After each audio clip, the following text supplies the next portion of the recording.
Guidance. To ask a question which says, I have two choices. Which road should I take? I have two options. I have two things that I'm thinking about. Can you tell me which one I should choose? That is not a real question. It must be understood that there are no correct answers. In order for guidance to be given in this particular domain, there must be heartfelt sincerity. Sincerity is not a must, but if it is not present, there is no point in speaking.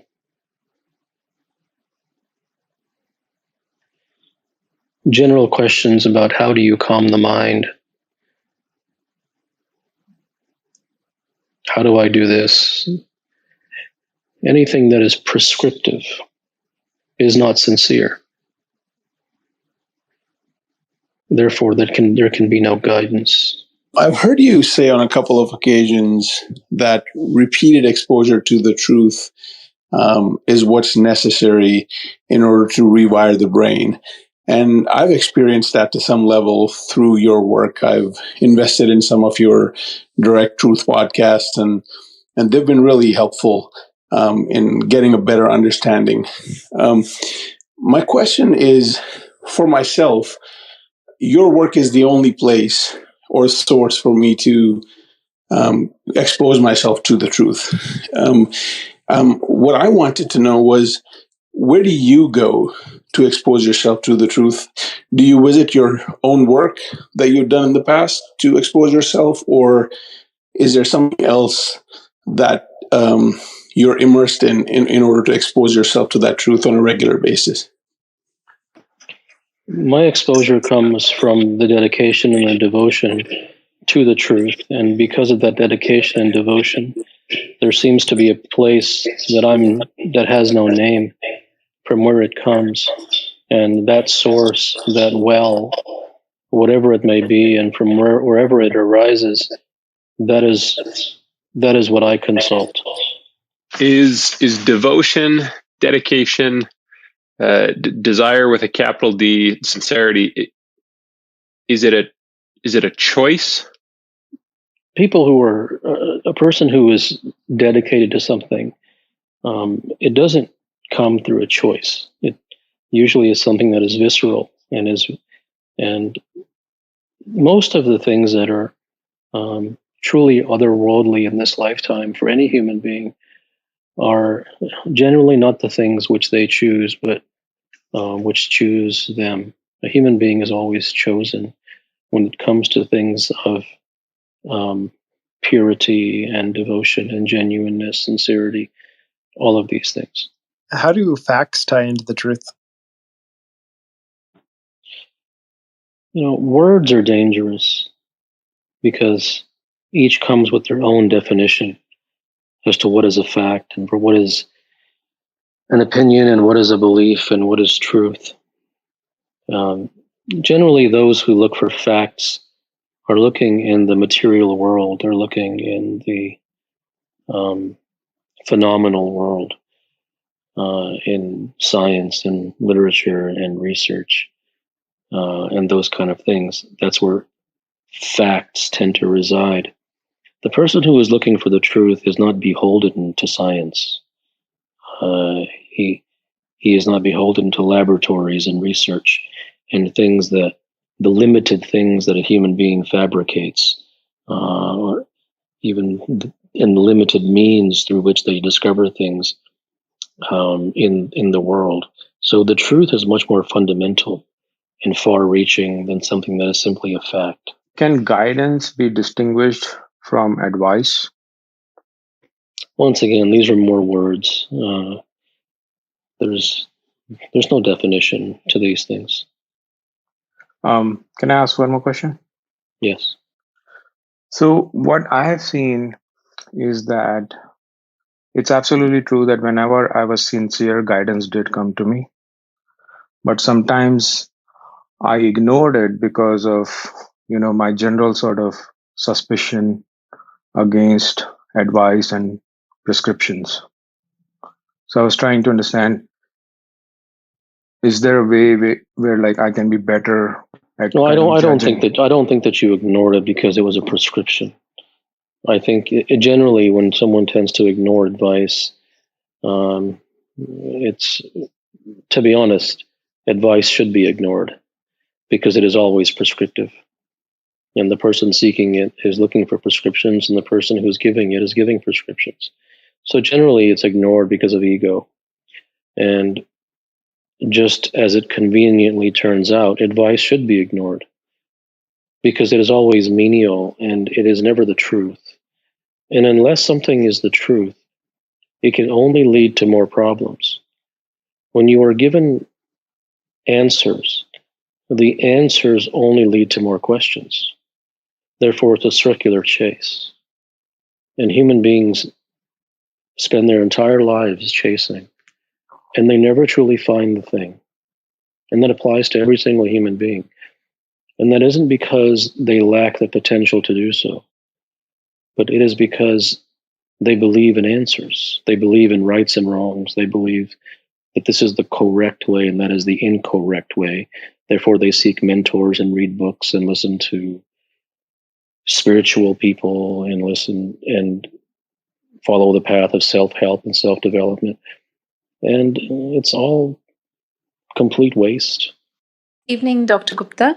Hello? Was curious if there's any place for compassion at all, or does someone have to walk their own journey completely by themselves? So the only reason that you know the word compassion is because you came into the society and that word was given to you.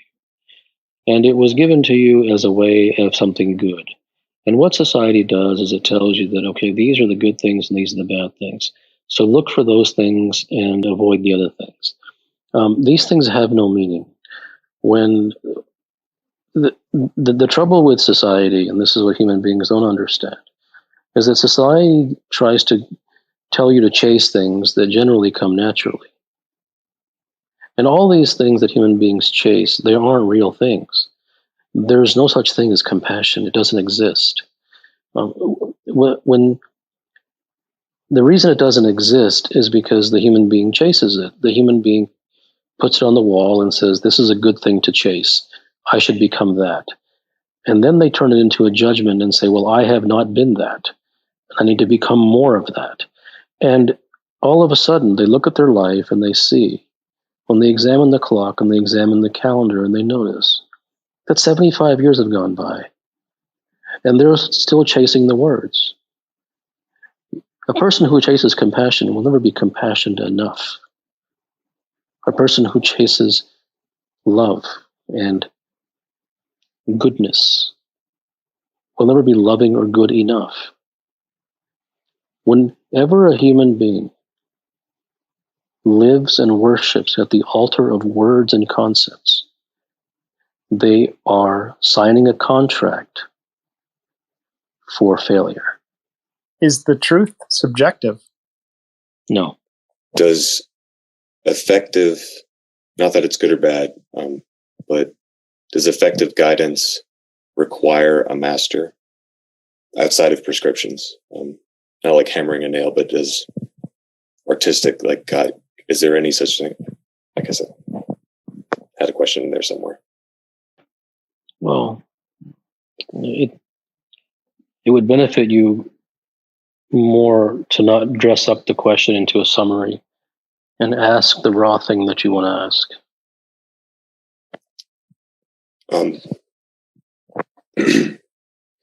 Does effective guidance have to come from a master? Like, do I need? So there's a reason that you're asking that question. So, does effect? Why are you asking that question? That's a great question. I might come back. It didn't just come from nowhere. Right. I guess it comes from you in this moment and having not that you know, but having being able to talk to you and stuff. It feels like you have guidance for me even from asking the question about this, like you're the master in this situation. That's where the question comes from. I think the masterfulness really lies in the nature and the quality and the depth of the sincerity. I appreciate guidance cannot come from prescriptions, and all that is unfortunately available in society, in the world, in any corner of the world, and in any domain, is prescriptions. And in fact, so much so that to suggest anything other than that would be ludicrous, because it's kind of like going to the ocean and denying water. That is all that people have been subject to, and that is all that human beings know. Therefore, guidance cannot come from the world. Guidance cannot come from society, precisely because it is all founded upon something that is not real. And if something is not real, then anything that arises from that foundation is sheathed in unreality. Right. Would my questions be more sincere if I was more sincere, if that makes sense? I know it's a weird question, but does the sincere person have better questions, like more to the point ones, like ones that, you know? Sincerity tends to mature over time, the more that one is exposed systematically to truth. And so it isn't about chasing sincerity. If the person has the DNA for the truth, to seek the truth, and the more they expose themselves to the truth, the nature of their questions begin to change, because the orientation of their interiority begins to change, and cosmetics, and it tends to move more towards the fundamental nature of things. I feel a gravitational pull to play societal games. I feel like I can see a lot of falsehood.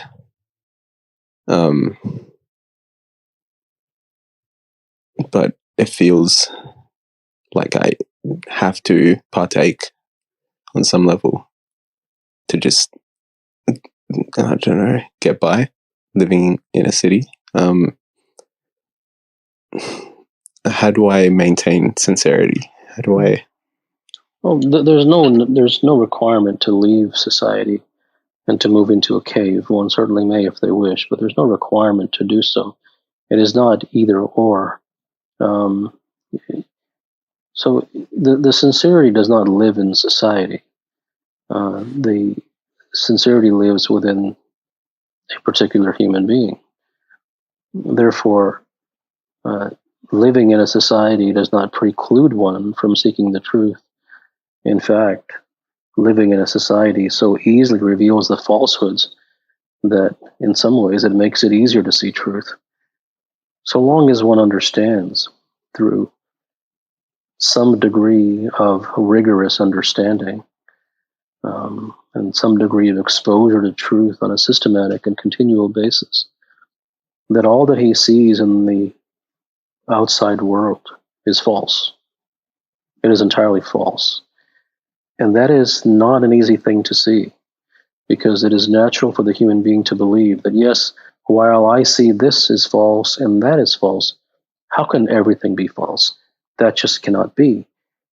And that one thought, that one belief, as logical as it may sound, keeps the human being on the hook forever. Whenever I inquire, who am I understand maybe at an intellectual level, It's not going to work. It's not going to work. If X person says, well, I did it and it worked for me and I transformed, so be it. But you can ask that question all you want, and it's just going to get you to intellectualness. It's all it's going to do. And so I think that's what human beings have to understand. They don't have to force the understanding upon themselves, because that doesn't work. But through some form or fashion, in some way, at some time in their life, the realization has to dawn that all these things, and even what you're saying now, you got from a book. All these things that who am I and spirituality and self-help and they seem to be sacred cows, but they're complete falsehoods. The content itself may not be false, but it being presented as a methodology is completely false. One could say, get into the present. No, that isn't false, but go ahead and try. So to actually say that is, it is simply an unserious person who would say that. And so you have to understand that people just like to talk, do this and do that, and things that sound nice. But no one ever realized, like genuinely achieves or has a complete realization of the very things that they high-mindedly speak about in these spiritual books. No one's enlightened. They just talk nonsense and rubbish. It just sounds nice and it's flowery, and you can put it on Instagram and you can put it on the board and on bumper stickers. But you can ask these things till the cows come home, and at the end of the day, one must examine the evidence for themselves. Are there Buddhas walking around, despite the fact that the Four Noble Truths have been on the shelves for thousands of years? These things don't work. And human beings are continually moving towards them as if they do, and every single one of them fails. So, if I can ask another question just real quick. That in itself, like understanding that in itself, that it's such a subtle prescription that I'm doing, that my sincerity is basically not authentic. Well, it isn't that subtle. It isn't that subtle to do a spiritual prescription. To ask yourself, who am I? Okay, you go ahead. Once again, never believe me. Go ahead and do it. Say, I'm going to do this for 6 months or a week or one day. See where it gets you. Is one of the truths that we are fundamentally always alone? We suffer alone. Yes. Thank you. That's a good question, and it is absolutely correct. I want financial freedom, but at the same time, I'm comfortable right now at my spot. That's the reason I don't have financial freedom. But at the same time, like, there's nothing that you really can't do nothing about it. But at the same time, I really want it, but I don't know. But that's where I kind of get stuck. But I want to get understanding of certain type of questions. Well, generally, people, when they want, they don't find themselves pursuing it, it's because it would be nice to have, and the desire is not visceral. That's why these things happen. Are you free? It is impossible to answer that question because the vessel that you ask to put water in has holes in it. Therefore, you don't have a clear understanding of what freedom is. Therefore, the language with which I answer the question, though it may be English. Is it possible to sincerely seek guidance without masking a desire for an actual ask for prescription? Well, I think it's important to understand, and it would be perhaps some degree of relief to understand for some, that there should not be any shame in the fact that all that one has in their arsenal is to ask for prescriptions.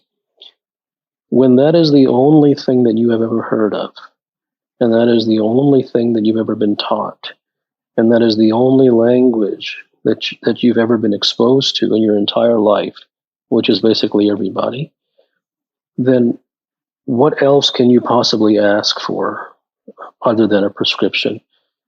I have clients who I've been working with for years and years, and even they have to stop themselves. Not that they should stop themselves, but they stop themselves because they have recognized after years the futility.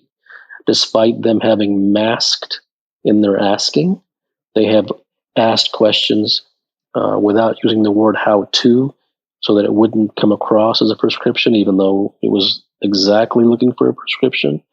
So everyone will do it because that is all they know. And so long as one understands that, then they can move away from any type of hesitancy they have towards it and not ask it, but to recognize that that's why they are where they are, is because of the conditioning of society. And having recognized that, this gives them a new beginning to begin to understand the futility of prescriptions and not turn no prescriptions into some rule to follow, but to genuinely look behind it to see why that is the case, as opposed to just making that some ideal to live up to. May I ask a follow-on? Mm-hmm. Through various circumstances, I've seen through to an emptiness of pursuit, but I don't have a deep enough understanding, and it feels like a holding pattern, or it's not exactly the right word. I don't see places where I can find an understanding, because the language that I would use for this place doesn't seem familiar, and it doesn't seem like there are people in my sphere in any case who, yeah, I don't even mean individuals in my personal life. I don't know the vocabulary to move through this place. Not that it's about words. I'm not sure if I'm expressing myself well. If you're looking for understanding, it would perhaps benefit you to read through all of my work and podcasts and books and whatever you could find, and because all of the things that I write are from a place of understanding and non-prescribing, and they aren't good, and they aren't healthy, and it isn't proper, and no, you shouldn't do it. If you feel compelled to, you may, but they're prescription free, and therefore the well from which they arise tend to lead the human being back to themselves, back to their true nature. So that exposure, perhaps, I'm not saying that it will, it may perhaps be a benefit to you if understanding is what you truly seek. You're talking about how consequence is what creates this feeling of fear in us, and how if a player enters, let's say, a golf competition without the desperation to win, then he just plays it to play it, and there's no fear anymore. One thing that I'm sort of conflicted with, I'm conflicted with that sort of truth versus if the desire to win is so strong, then you would do whatever it takes to win. So those two things seem contradictory to me. So I'm trying to sort of figure that out. The very fact that one is trying to get away from fear is a problem. The very fact that one is desperately trying to win is also a problem, because both are chases. So things must be seen from a much more fundamental stance, as opposed to the precise topic itself. Look more fundamentally and understand that the things that you're talking about are just details. Fundamentally, they're chases. And it absolutely doesn't mean that you can't win and you can't be free of fear. But if you chase those things, then it does mean that those things will either elude you, or even if you manage to grasp them, they will not last. So I've noticed that everything that I am, that I say, that I even think is just borrowed information or borrowed knowledge from somebody else, and that I even do it unconsciously, or I'll even think at a time. Someone will say something, I think, okay, like I'm not accepting that into, whatever my memory or information. And then I'll notice a couple weeks later, like words coming out of my mouth that were from somebody else. I'm like that. And it bothers me. And I do the same thing with prescriptions. So both information, knowledge, memories, prescriptions, I notice that I take them on unconsciously, and I just notice myself acting them out or saying the same thing. Is it possible to hear and to see others or society or things without absorbing them into? You become whatever you expose yourself to. If you expose yourself to society and you imbibe society and you value society, then you will become society. If you expose yourself to truth and you imbibe truth and you value truth, then you will move in the direction of truth. Do I hold the truth? You are able to access the truth, yes. But as the person who you believe yourself to be, given the years upon years upon years upon decades of conditioning and priming and tenderizing that society has put, the car wash that society has put you through, you are not able at this time to access truth in any form. The moment that you try to, your mind will go in the direction of science. Your mind will go in the direction of books and self-help and quotes and spirituality. And it will not help itself. It will not be able to help itself, because that is the only world you know. And it will take you years just to get out of that miasma. So the answer to your question is theoretically and potentially, yes. Practically and immediately, no. You mentioned that earlier, that that like what the human being is devoted for, he's kind of chosen for that. Like in my personal case, I've kind of taken the societal route to find what I'm devoted towards, like in terms of my career path or whatever, and it hasn't really worked that well for me. Is it possible for someone to connect to like what they're truly devoted towards, like seek guidance for that? Well, not if they ask, what should I do? Or what should I pursue? Or what path or what profession should I go down? Nobody can tell you that. I mean, you have, this is not a guidance counselor type of thing. I mean, those things have no meaning.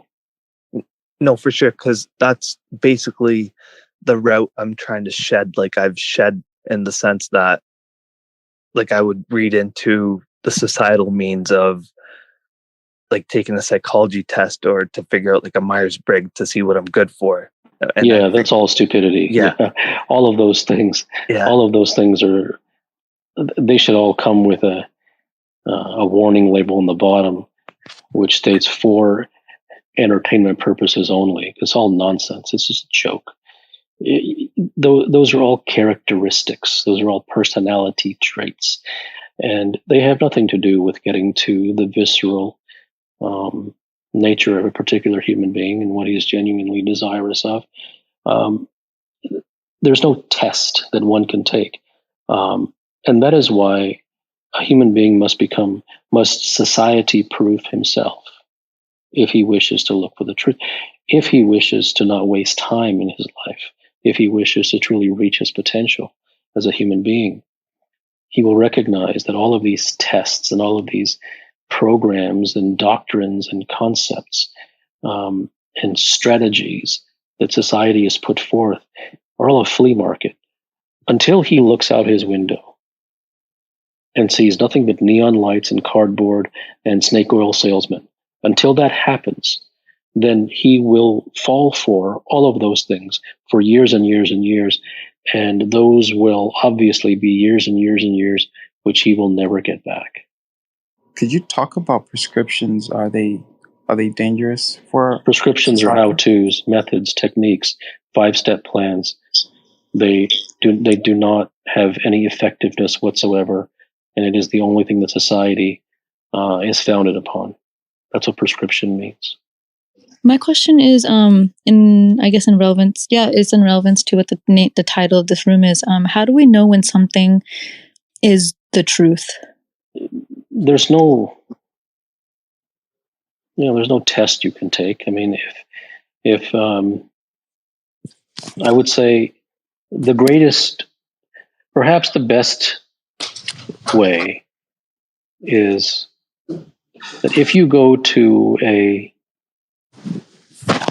particular stream and you collect water from the stream, and the water purifies you, and you can tell and you can feel it, and then you go to a different stream and that water makes you sort of sick, then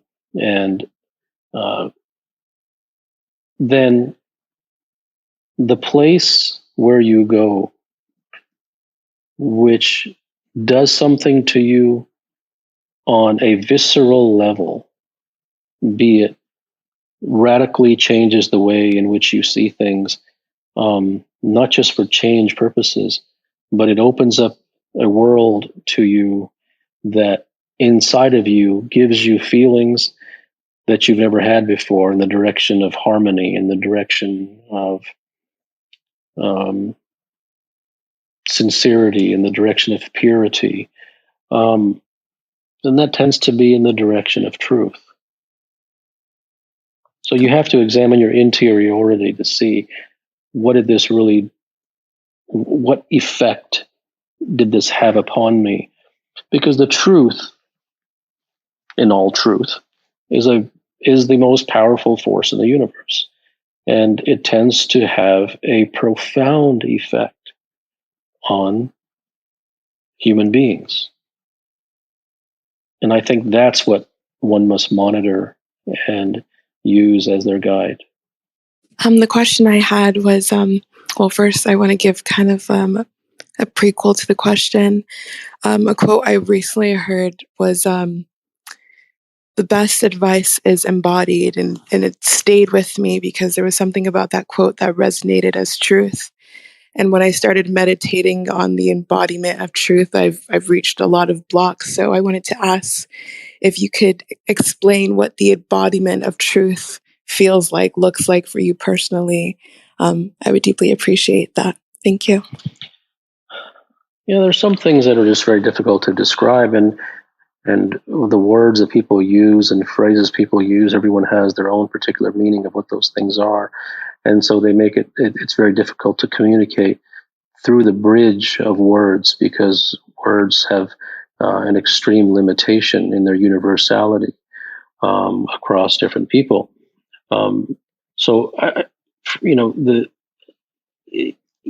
It's difficult for you to bring a word and then me jump on the word and say, well, this is what that means.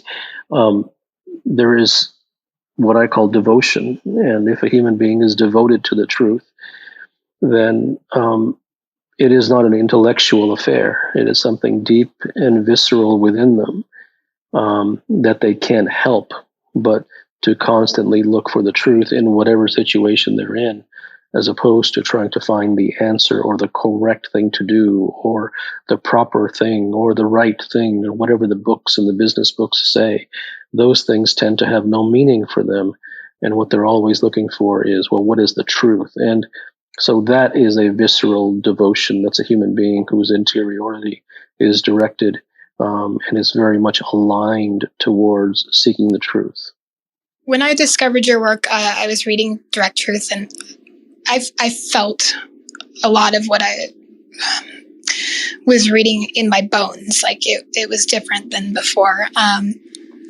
After that, I had a experience of really heightened clarity that lasted about 5 days.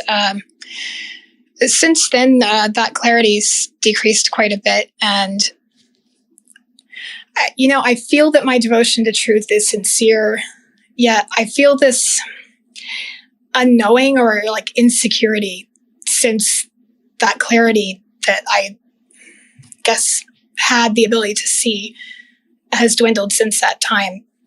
And I can see that I had this belief that, there are some moments of clarity that are enough to dissolve that conditioning, of the self, or I guess leave it at conditioning. So my question is, does clarity like kind of come and go as one's sincerity matures, or? Yeah, the more that one's sincerity matures, the more they move towards clarity. But what must be understood is that if one comes to a pure or clean river, and then after that they jump right back into the mud pit, then they're going to get dirty again. So the human being's default state is to live in society.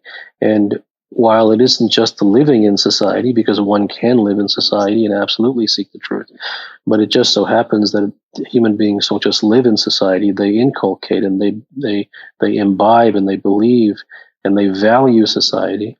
And therefore, that exposure begins to take them back towards that realm.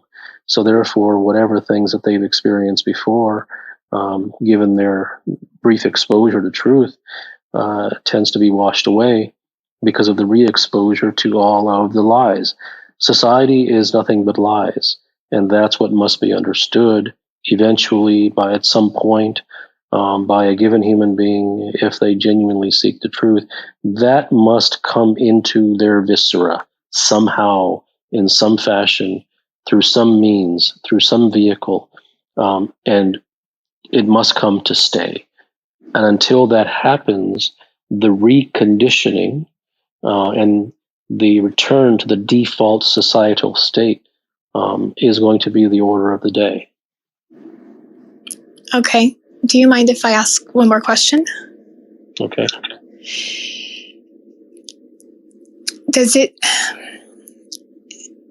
I like what you say as far as kind of reconditioned there.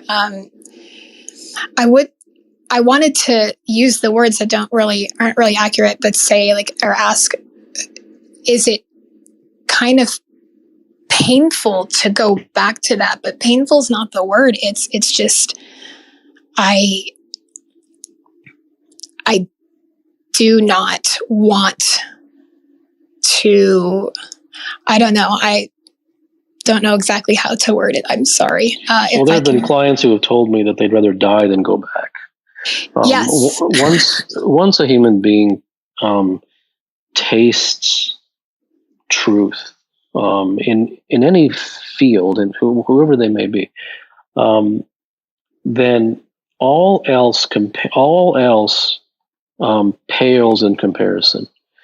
As long as it was a deep felt communion with the truth, and even if it was brief, everything else in an instant becomes black and white, as opposed to that color.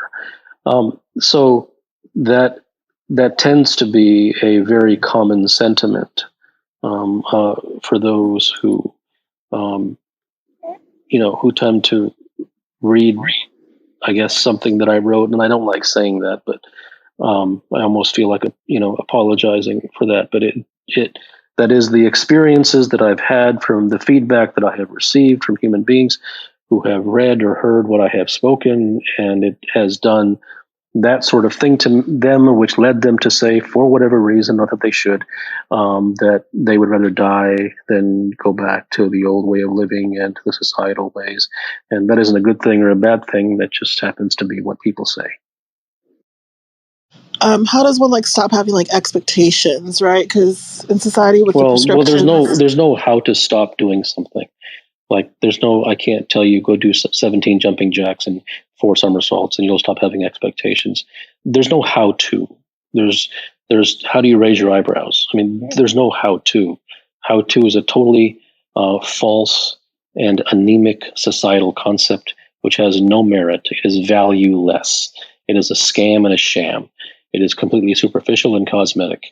Therefore, if one finds themselves having expectations and the expectation is bringing them pain, then they will naturally move towards stopping having expectations if the pain is sufficient enough. All things happen by themselves. I have a question around this statement that is for this clubhouse. So if the sincere need guidance, it tends to come. How does this play into age? And for those that are, let's say, entering society and becoming and realizing what their full potential is, how can they balance the overwhelming response that they get from society in betrayal and fitting in with this innocence that comes from being young? Well, I don't understand what you mean by balance. There's no need to have equal parts poison. Poison shouldn't play a part at all. So society is pure poison.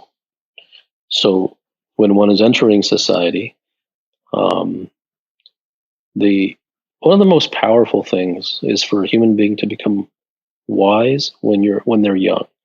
The combination of wisdom and youth is an absolutely unbeatable combination, because it is so profoundly rare. I mean, wisdom is rare in old age as well, but in youth particularly so, because the youth are swallowed whole by society. And so if one is able to expose themselves to truth at a young age, then they will over time develop a natural armor against society. How can one put themselves in a situation where they can expose themselves to this kind of truth? What are ways that would benefit those that are entering society specifically to this notion? By reading my work. I had a question on controlling the mind, I guess transcending the mind. Is breath a tool to... No, it's all false. It doesn't work. It doesn't work. I understand words take you away from the truth, and trying to be intellectual does the same thing. That makes it hard to ask a question, but I will try. You mentioned earlier in one of the previous sessions that really good art doesn't have an audience. I'm not sure if you meant that literally, but... Well, I think that you're paraphrasing as a misinterpretation. Okay. I didn't say that really good art does not have an audience. Is that something that is art does not seek one. Okay. But if you equate that to truth somehow, why won't it attract humans to itself if it is so liberating? Well, I didn't. That's what I just said. It didn't seek the audience. Okay. You're the one who said it doesn't have an audience. I didn't say that it wouldn't have an audience. It may not. Okay. But the artist who is creating the art, if his art is pure, he is not looking for the audience to pat him on the back. Yes. Okay. How can you not be trapped within your own mind? You have no choice but to be trapped until you understand the truth. During times of suffering and in places like hospitals, value decreases. But when I come back, to society, I give value to words, other people's reactions, things. Why does value come back? Because society is the only thing that you have known for your entire life. By virtue of the experiences in my life, I've come to the conclusion naturally that society is filled with people that want to sell snake oil, like tricksters. And I've come to a point where I'm genuinely afraid that I'll lose a lot of my youthful years following more untruths. And I genuinely seek more of the truth. Would the best exposure to the truth be to expose myself to more of your readings, or? Yeah, I as much as I dislike saying it, the answer to your question is yes, I mean, there's so much material out there that I have put out, from Direct Truth podcast, the private discourses, to the the discourses on the website, to the podcasts that are available to the public, and it is not. I don't like the fact that I tell people to read my works. I never do. I don't have any interest in someone reading my work. I honestly don't care. And, I receive, I don't know how many emails per week. I stopped counting. And I get pages and pages of letters from human beings telling me that they've transformed after reading the work. And if I'm perfectly honest, it doesn't really do anything for me. So I don't really have any interest in telling anyone to read my books. And in fact, I might even remove the books one day. I just don't care. But I must answer the question in the most objective and plain-faced way that I can, and say, yes, my work is going to be the only exposure that you have for truth. And there probably is somebody at 27,000 feet in the Himalayas who absolutely is an individual who knows the ultimate truths about everything. But with the exception of that, I've never found it. And quite frankly, if it existed, the first person in line would be me reading that work, wherever it may be. I'd be the first person in that line, buying the podcast, reading the work. There would be no one ahead of me to discover if somebody out there, if John Cooper or Bill Smith, whoever there may be out there, who is writing about pure truth, I'd be the first person in that line, because there is nothing in my life that is more fundamental at the central core of my existence than the truth. What individuals throughout history have influenced your thinking or exposed you to truth? Nobody. You have people like Jesus Christ and Buddha who themselves found truths, but their writings are utterly meaningless. Their writings have been around for thousands of years, and I've read them, and they do nothing for me. And they haven't done anything for anybody else either, because they're prescriptive. They do this and they don't do that, and they've totally ruined the whole show. So Buddha should never have written anything. And if he was going to write something, it should have been purely and plainly for the sincere individual. Anything that is written for the masses to make the masses understand is complete just garbage. All of the truth from it has been siphoned out. It has been reduced to bare bones and skeletal. Therefore, it's just cocktail party conversation. And this is what must be understood, is that human beings are interested in reaching the masses. They're interested in having followings. They're interested in having you understand and believe and to imbibe and to have an angle to convince you. And they don't want to convince you of anything that's wrong or that they think is bad for you. They're not evil people. But the very fact that they have an angle that they want you to believe something itself is false. And the very fact that something is meant for the lowest common denominator makes the thing not worthy of consumption by anyone with a bone of sincerity in their body. Looking at your work and seeing how for me, a $500 course on confidence is inaccessible to me. What choices do I have, and how do I arrive at? Well, I've put the fact that you're talking to me right now is one thing. Number two, I don't know how much material is out there that is available to the public out there. So I've put so much out there that is not associated with any kind of fee. If you wish, if it moves you, you can explore that. Not that you should. Assuming I'm doing something and I want to, explore it deeper, and there's another individual who I believe understands that thing deeper, is it that the guidance will come not because I'm going to go and then ask that person to teach me them, because that would then be a prescription they would apply from their own experience. But it will actually be my sincerity in trying to deeply understand the thing that will lead to the answer coming versus being given. Is that a fair understanding? That's in the proper direction. Yes. Is the truth different for everyone? No, there are some universal truths. What must be understood is that every single situation, every single circumstance has a truth. How do you know when you're free of your mind? There's no point in asking that question because you're nowhere near it.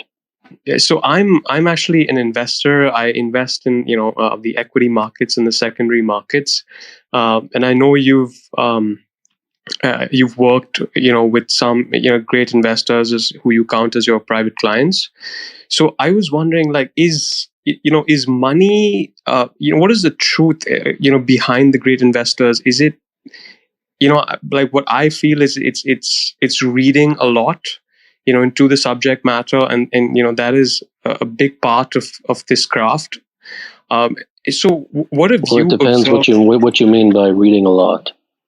So if it's about analyzing a company, it's just reading as much as possible about the company, about the industry, to be able to make. There's no real characteristics that you can take from other people. I think that's a fraudulent really behavior. It doesn't go anywhere to copy the characteristics of other people. Not copy, but are there some indivisible truths that you have observed maybe about investing, not necessarily about the investors, but just there is no such thing. There is no such thing as investing. Okay, can you explain a little more on that? It's just a detail. The human being who seeks truths seeks the truth in whatever it is that he or she is doing.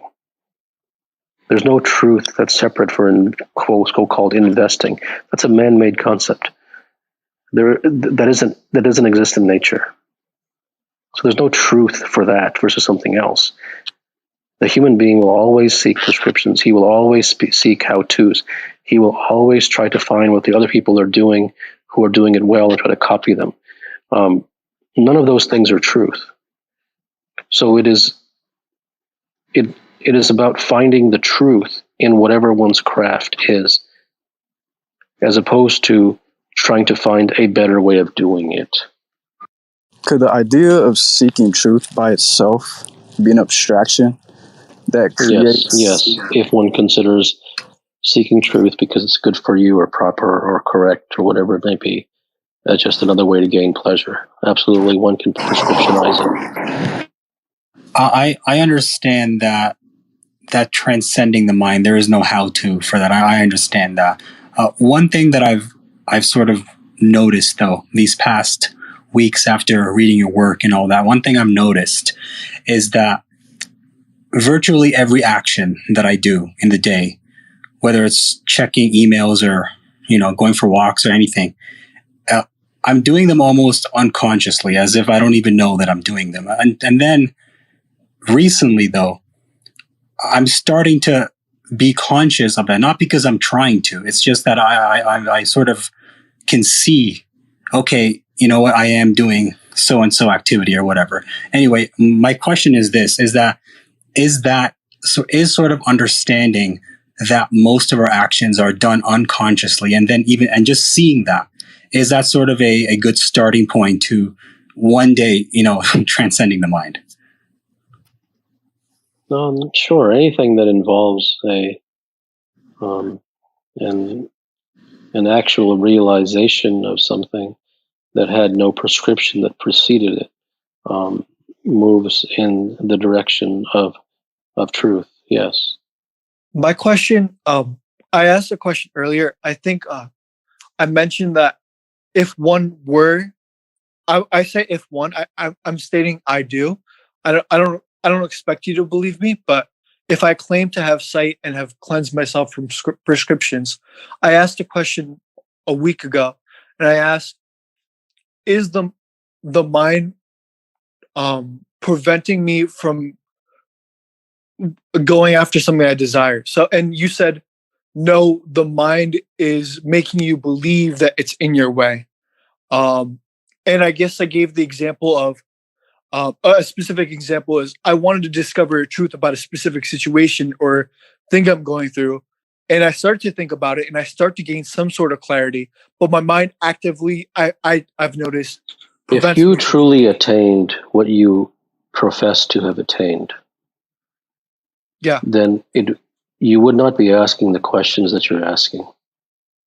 You are under a flawed concept that you have attained what you have attained, and you have not. And it isn't a good thing or a bad thing. And it has nothing to do with me believing you or not believing you. But you are so rabid in your belief that you have attained it, that it's causing you nothing but consternation. Is examining pain a way to find the truth? It tends to end up being prescriptive because you can examine one pain and then another pain will follow and you'll just keep examining forever. So it tends to move in circles. But I mean, I guess it could be superior to trying to get rid of pain, but it tends not to go anywhere. So there's a lot of content about how to tame the mind, how to conquer the mind, all the things that go against the mind. So my question is, and it may sound counterintuitive, but would total submission without resistance to the mind absolve you of the mind, or does that just breed recklessness? No, it won't, because you're doing it for an ulterior motive. Therefore, the mind will see right through you. Is suffering a fantasy? Do you have suffering? Yes. Is it a fantasy? I don't know. Do you feel pain? Mental pain, yes. Is it fantastical pain? No. There's your answer. Let's say you're trying to pursue something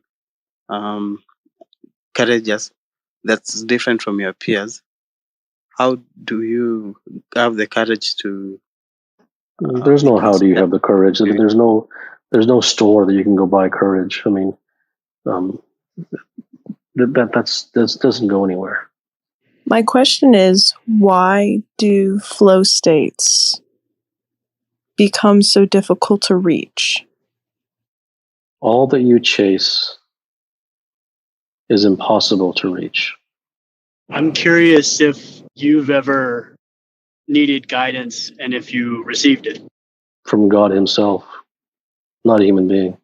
I have a question because I know that you're very particular with your words and they're not always aligned with the dictionary definition. So when you speak of sincerity and devotion, can you explain in your understanding, what do you mean by that? Something that is genuine, that it is not an ulterior motive, that it isn't a chase, that it isn't done for cosmetic purposes, but it is because of a genuine, true, deep longing. That's the general direction in which it is. Beyond that, it's very difficult to explain. So my question is, about chases. When we feeling or chase anything, is it untrue because by chasing something we're only reinforcing the fact that we don't have it, and that even if we do chase a feeling, those feelings are just fleeting? I don't understand the question. So just when we're chasing something, it's just by chasing that thing we're sort of reinforcing the fact that we're devoid of it in the present moment, and that even if we do achieve a feeling that that those feelings are impermanent and only fleeting. Yes, therefore, so what? No, I'm just wondering the truth behind why all chases fail. That's my question, in essence, I guess. I think it really depends upon how you truly feel about chases. I will reveal one thing to you. Just because you understand the English language does not mean that you understand what I say. There will be things that I say to you that will go completely over your head. They will sound innocent, and you will appear that you've understood, but you really haven't, and I will not explain. My question is, what is?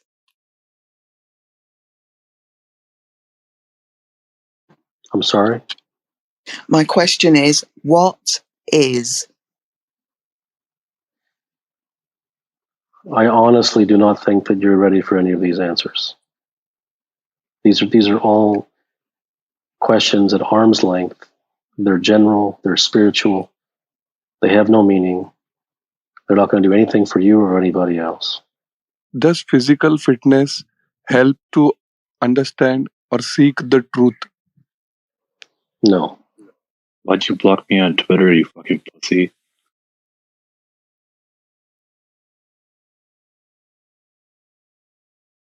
So what you're witnessing here is exactly what you talk about in society. You have the filler of society who have nothing else to do with their time but to troll people and to use bad language. This is exactly the product of what you see in the world, in society. Just filler. Thank you.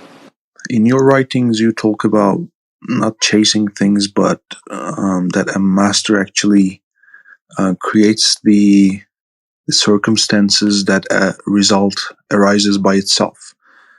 Do you do that by seeking the core truths about a situation, or is there any way to do it? And another thing to ask here is, when I sit and try to think about a topic and to find truths about a topic, there is this fear in me that says, is there a way for you to find every piece of truth in this topic? How do you know you find the number one truth or whatever, the most important truth about a topic? Well, you will know you found the truth when it is effective and it is lasting. Because the truth is the only thing that works. Is time and truths are correlated, or you will experience the truth as soon how they map in the one's life? No, there's no guarantee that people will experience truth. In fact, the vast majority will not. And that is not because they are unlucky. That is because, for whatever reason, they are not devoted to it. Is there a physical location within the body for the mind? Is that the brain, or is that, I guess, is the mind at a certain location in the body, or is that I guess that's my question. Yeah, and I would say the question is largely irrelevant because it doesn't matter. What if it was in the leg? How would that affect anything? The more I realize the truth, the more I understand that there's nothing that I want more than freedom from my mind.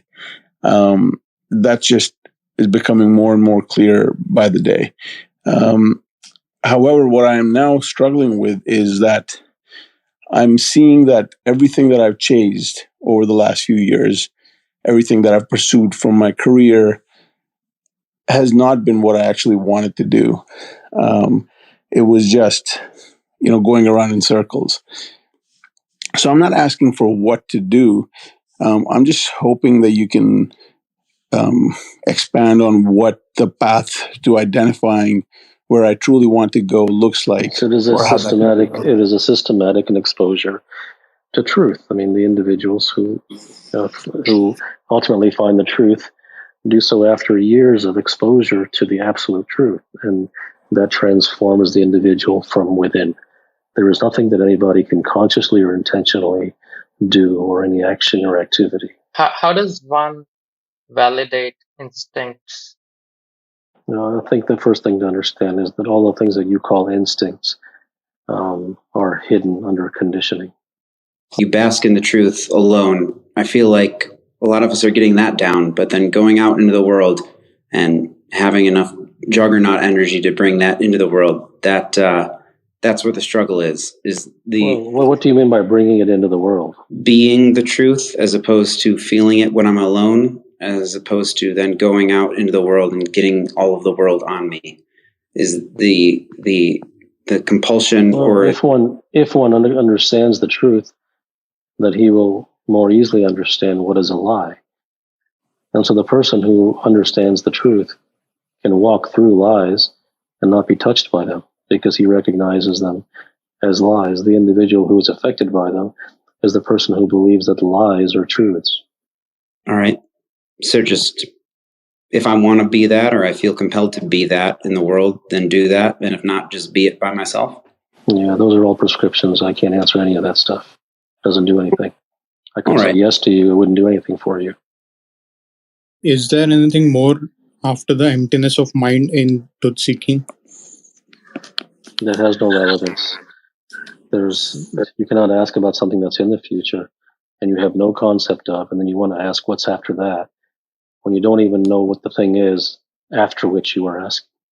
I actually experienced the arrival. I had it for around 4 days, and then I lost it.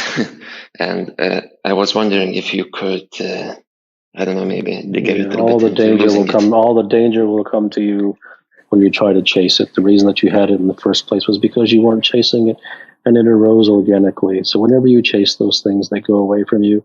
And quite honestly, even though you had the arrival, it doesn't really matter. The permanence of living a life of truth is the ultimate arrival. So any attempt to chase it is simply a pleasure chase. As a seeker, can I rely on my intuition as a guidance?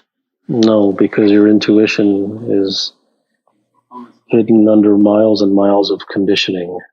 So your native intuition, yes, but you will have to get past your conditioning in order to access that native intuition. In these tough times, COVID, we are becoming more of self-centered and trying to just take care of ourselves and not doing much for the community. And that also You're very new here. You're very new here. Therefore, my words are not going to mean anything to you. They're just going to be French. I may as well be speaking to you in French. Community has no meaning. There is no use in doing things for other people. This entire thing of doing for others and doing for the community is complete nonsense.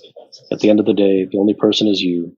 It is all about wisdom and wisdom inside of you. And none of that stuff is going to make sense to you.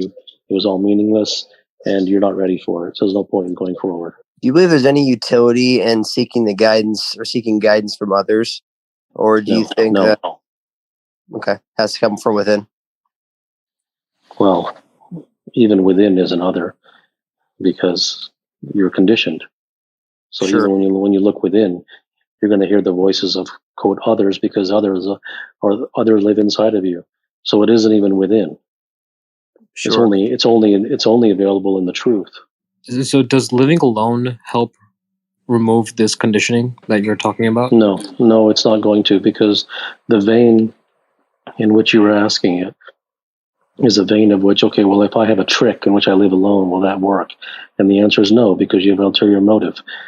It's had nothing. You could live in the middle of Main Street, and if you didn't imbibe or have any interest in society, then you wouldn't be affected by it. So that would be truth as well.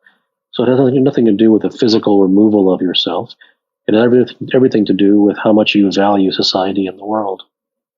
How do you balance living? There is no balance.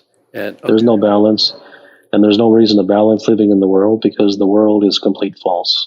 Everything in the world is false. It doesn't mean that you have to leave the world, but anything in the world and everything in the society is false. Therefore, it has no place in the life of a sincere individual. It has no parts. There's no poison that's part of a balance. You don't balance poison with anything else. Poison is just pure poison. What role does service play? Nothing in the vein that you're asking about it. You're coming at it from the standpoint of spirituality and compassion and goodness and service, and it's all meaningless. That has no meaning. It is all ego-based, and you're doing it because it makes yourself feel better, and therefore it has no relevance. Things that arise as a natural consequence are fine. Things that arise as a direct attempt to achieve and to do are false. What about in terms of self-discovery through service? You're reaching. You're trying to use all different kinds of words because you are addicted to the idea of spiritual concepts and goodness and kindness and all that stuff. And it's not a good or a bad thing, but you're just going to keep trying to maneuver the words into the direction of that. That's where your heart really is, and that's fine. I wanted to know if sincerity shows up because of one's intensity, or it gets cultivated on its own without any how question. I don't know where sincerity comes from.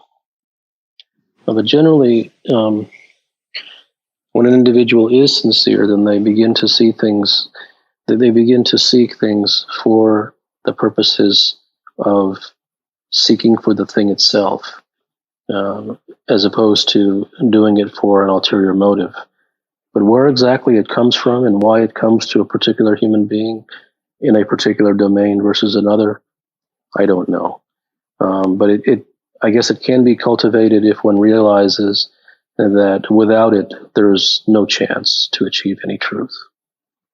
Yeah, so my situation is that like I'm stuck in a job I hate doing, and I'm just trying to get the financial independence I can to escape it. But like I've tried, everything I can think of, trading stocks, starting a business, and nothing works. I found your work about a year ago. It hasn't helped me. I'm still stuck in the same situation. And it just feels like, whatever thing I do is just like another wrong step. So I don't know if like what to do at this point. I can't tell you what to do.